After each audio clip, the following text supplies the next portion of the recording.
Hey all, this is Daksha here. இந்த மாதிரி side pleats அழகாக எப்படி எடுக்கிறதுன்னு பார்க்கலாமா?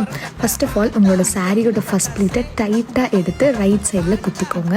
மோஸ்ட்லி சென்டரில் இல்லாமல், அதாவது தொப்புளுக்கு நேராக இல்லாமல் கொஞ்சம் அந்த சைட் ரைட் சைடில் நல்லா இழுத்து பின் பண்ணிக்கோங்க. அடுத்து ஒரு ப்ளீட்டாக பிஞ்ச் பண்ணி நீங்கள் என்ன பண்ணிக்கணும்னா பிடிச்சிக்கணும். ஒன்றா 2 ப்ளீட்ஸாக எடுத்து பின் பண்ணுங்கள், அப்படி இல்லைன்னா 3 ப்ளீட்ஸாக எடுத்து பின் பண்ணுங்கள். 3க்கு மேலே போக வேணாம், அப்போ அந்த இடத்துல டைட்டாக ஸ்டிஃபாக நிற்காது. இப்போ நான் என்ன எடுத்திருக்கேன்னா, ஃபஸ்ட்டு 3 ப்ளீட்ஸ் எடுத்து நல்லா டைட்டாக பின் பண்ணிக்கிறேன். அடுத்து 2 ப்ளீட்ஸ் எடுத்து பின் பண்ணிக்கிறேன். நான் ஏன் இந்த 5யோடு ஸ்டாப் பண்ணிடுறேன்னா, நான் சாரியை கீழே பார்த்துட்டே வருவேன். கீழே பார்த்துட்டே வர்றப்ப அவங்களோட கால் கீழே சாரி இருக்கிற மாதிரி பார்த்துக்கணும். சாரி ரொம்ப மேலே தூக்குச்சுன்னா நடக்கிறப்ப நல்லா இருக்காது. ஸோ கீழே செக் பண்ணிட்டு நான் சைட் ப்ளீட்ஸை அழகாக பிஞ்ச் பண்ணி நான் எடுத்துப்பேன். இதை ஃபாலோ பண்ணுறப்ப உங்களுக்கு இந்த மாதிரி அழகான பர்ஃபெக்டான சைட் ப்ளீட்ஸ் கிடச்சிரும். தேங்க்யூ, பாய்.